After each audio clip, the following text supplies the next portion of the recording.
I think the new Nissan Leaf is one of the most improved cars of the last few years. And I think that that's a little bit crazy.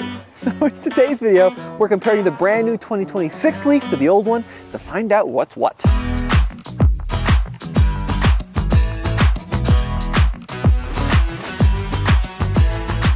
This dark blue Leaf is the TFL long-term Leaf, and I shouldn't say I have a lot of experience, but Mary, you do. I sure do, Tommy. I started driving this Leaf a year ago. In September of 2024 is when you guys gave me this Leaf to drive back and forth. So my very long commute. 12,800 miles. A lot of miles, yeah.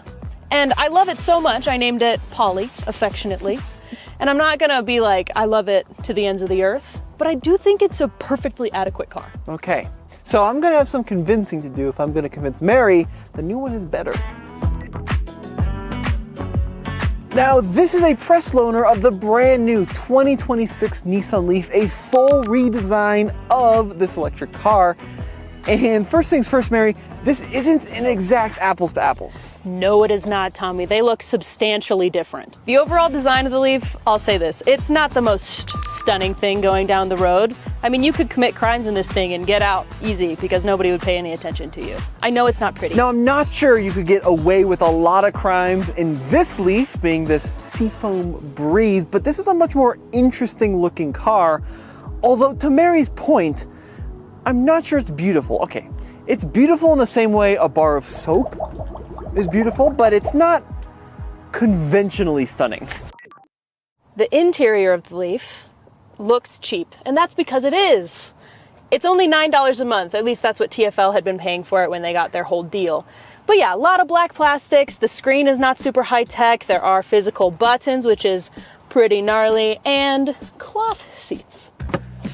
In contrast, the new Leaf has really embraced color and design and interesting materials. Now, it is worth noting, Mary's Leaf is the base model S, and this one is the Platinum Plus, so you could get slightly nicer seats in Mary's. However, you couldn't get the crazy huge screens or the interesting fabrics on the dash or the blue and white two-tone materials. This thing really looks so different than the old one. Let's dive into it a little bit. The screen in the Nissan Leaf 2024 is unimpressive, but it does have beautiful colors to it if you want to go to, you know, Sirius XM radio. Lots of colors you can have. Honestly, I'm going to be so for real, I only use the screen for Apple CarPlay. Other than that, I'm not really using it a lot. That old Leaf had a maximum of an 8-inch screen. This new one is up to 14.3 inches. It's big, it's pretty easy to use, there's lots of color, and it is running a Google-based system. So you've got Google Maps, and a lot of this will be familiar to Android users. It also has standard Apple CarPlay and Android Auto, and I do find it much more integrated than the old one, for better and for worse, as we're about to find out. The climate controls in the 2024 Nissan Leaf are almost infuriatingly simple. It's literally a push on and off to just turn on the vents. AC, heat, where the wind is going, you know, it's pretty simple. And I also do appreciate that the temperature is so easy to adjust. And it's literally right there. I mean, you don't have to reach at all. I hate to say it, but I think Mary is onto something with that old Leaf when it comes to the buttons and the controls for the climate system. Now, of course, this new Leaf does have automatic climate control.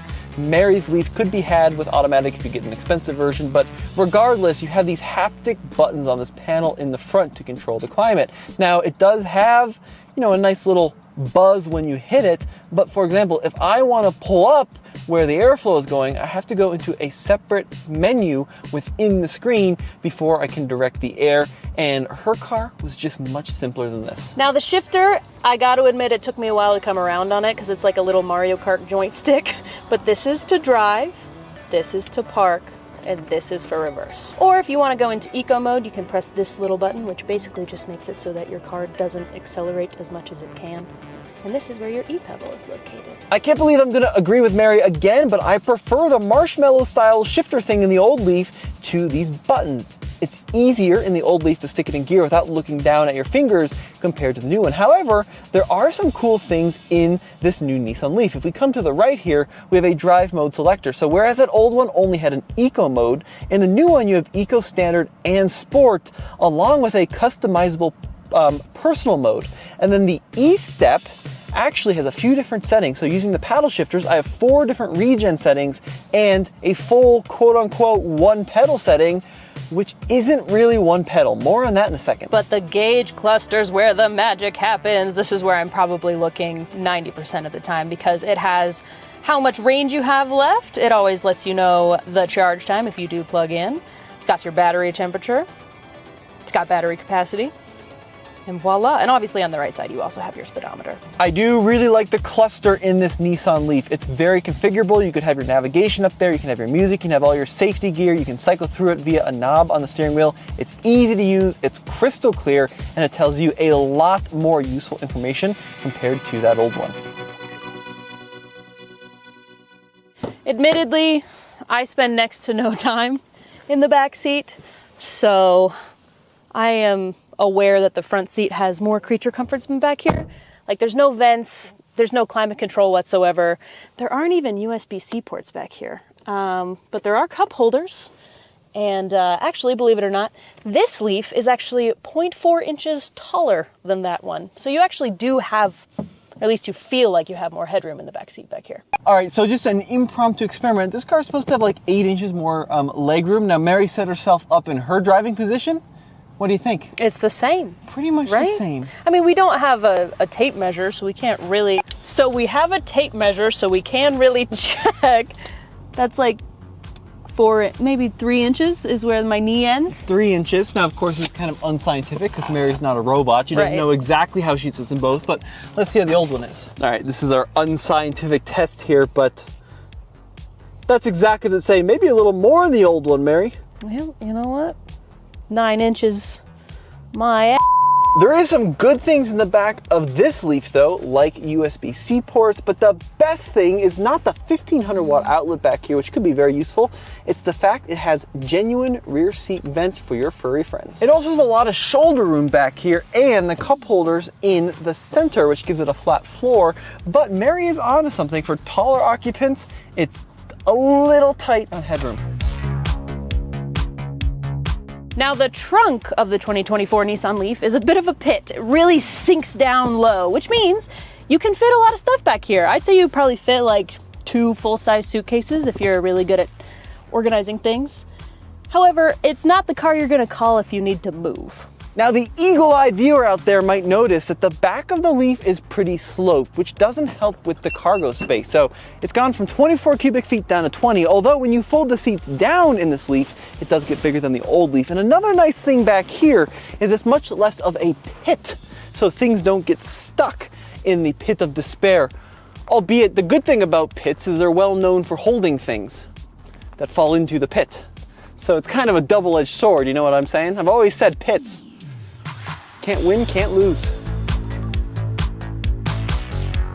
Another big difference is where you charge your little electric car. In the 2024 Nissan Leaf, it's right here on the nose. This is just your regular charging, and this is CHAdeMO, which is actually pretty rare to see nowadays. I use this one every night. I just have a port at my house that goes into a regular outlet. Just like the old Leaf, the new Leaf has 2 charging ports, but they're not under the same flap. On the left side of the car, you have your AC charging port, which just like the old one is your standard J1772. However, on the other side, on the passenger side, there is a port for DC fast charging, but now it's a Tesla port, but it says DC fast charge only. And every other car pretty much you can AC charge on that J3400, but you can't on the new Leaf. However, at least you can charge it a lot faster on a DC charging station, up to 150 kilowatts versus 50 on the old one.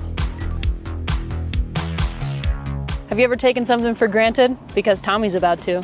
He doesn't have a rear wiper blade. That was a terrible sound. Mary is actually very right about this.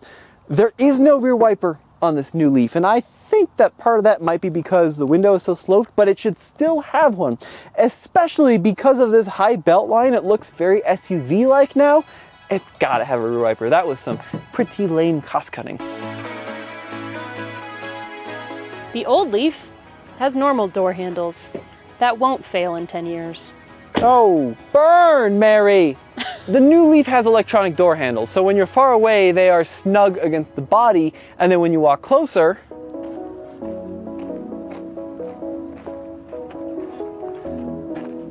they appear out of nowhere, which sounds pretty cool in a movie, but in reality, it just seems like a lot of over-engineering.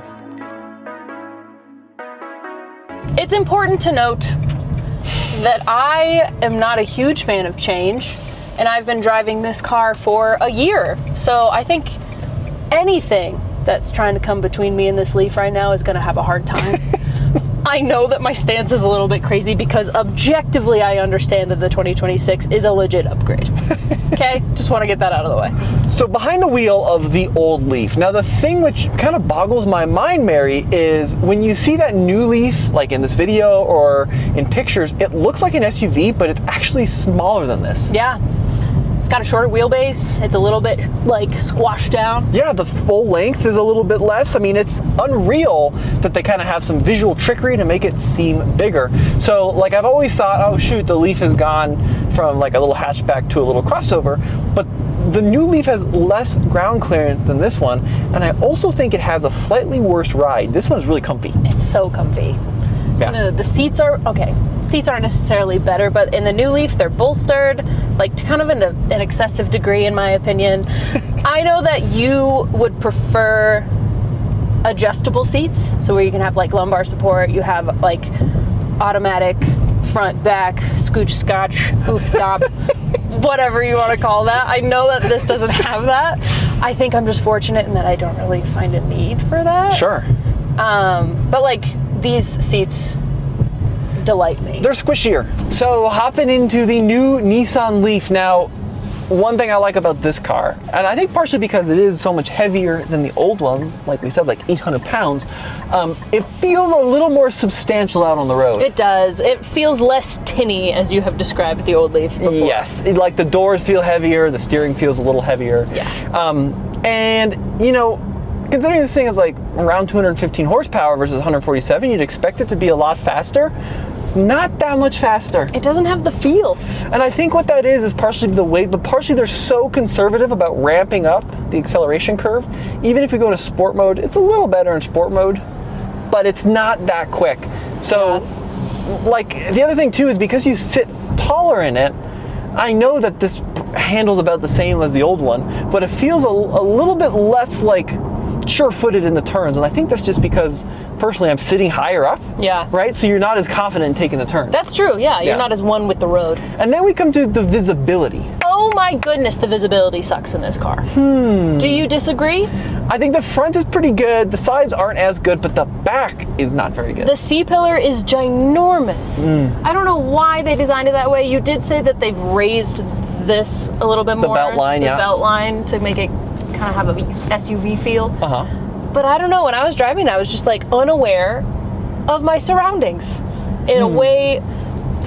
In a way that's a hazard to everybody on the road. I don't know what's happening. I was very much aware of my surroundings, but much less so than I was in the 2024. Sure, I understand that. So in this older Nissan Leaf, there are two batteries available. There's a 40 kilowatt hour and a 60. Now this one's a 40, this is the base model. So Mary, how far can you go on a charge? Totally depends on the season. So in the summer, from my testing, it gets like 169 usually in the summertime on a full charge. You know, about 169. About 169.7. Yeah, but in the wintertime, it's a lot lower than that. I would say like 140 on a good day. And when the heat's on, you lose a lot more. It's just not, it's not good with its range. And the thing is, these are air-cooled batteries. And like Mary said, they're very affected by cold weather.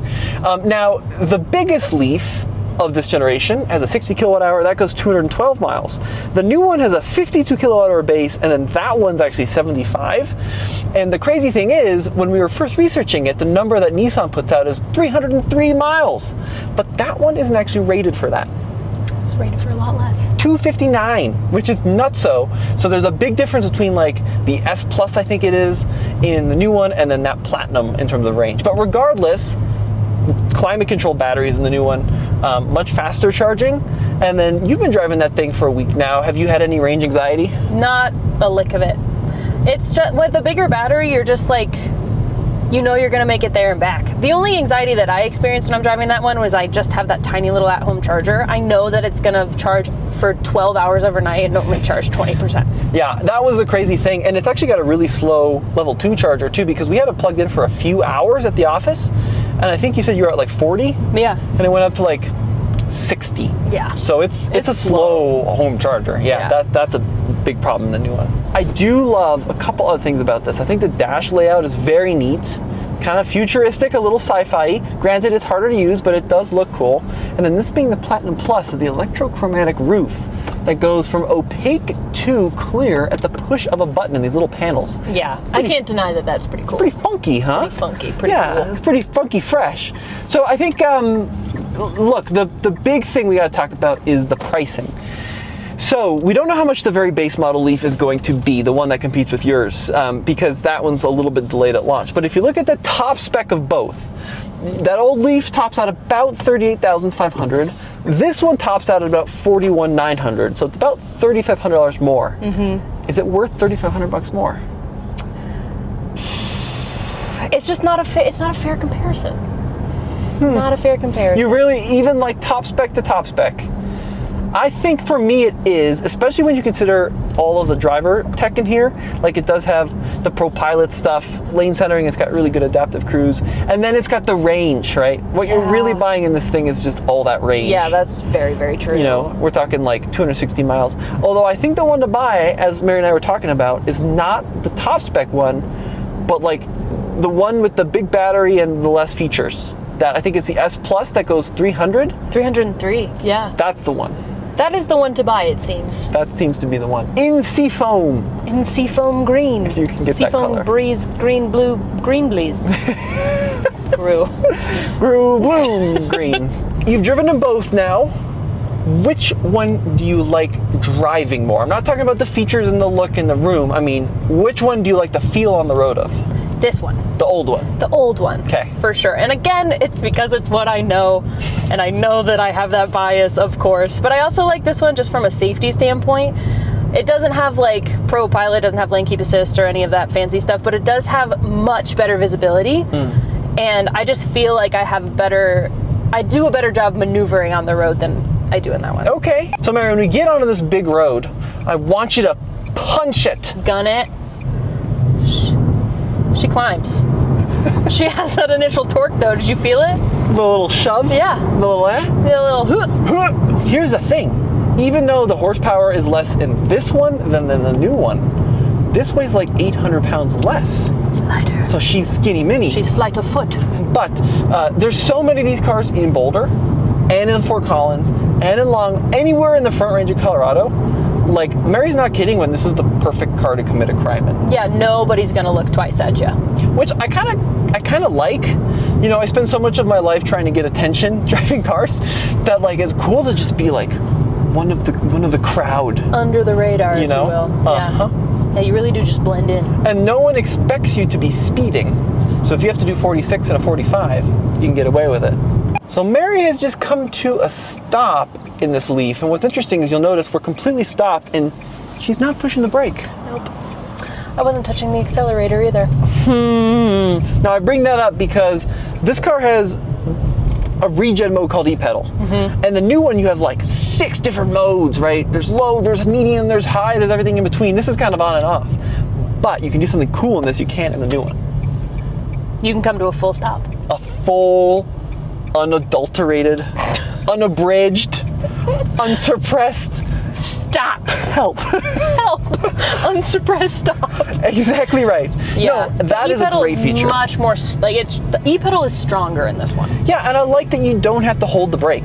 So like that car does have auto hold, which is great, but to activate auto hold, you still have to push the stupid brake pedal. Yeah, it's a very EV owner specific complaint. But this is the EV channel. But this is the EV channel. We're all nerds out there. You guys care about this. We're gonna complain. We're gonna complain. At least I am. We're gonna complain about it. So Mary, have you come around to the green side? The green side, the seafoam breeze side. You know, Tommy, I'll give it to you straight. Nissan did a great job classing up the vehicle. Obviously, this is not like the prettiest thing out there. The interior is cheap. It's a lot of plastic. But I honestly, truthfully, I still think I would pick this one. Look, it's a lot easier to use, right? Yeah. It's got big old buttons and switches and knobs, so I get it. Yeah, and not to mention, it's cheaper. That's right. Now, folks, let us know what you think in the comments section below. I'm still on Team Green, And as always, head over to alltfl.com. We got more videos for you coming soon.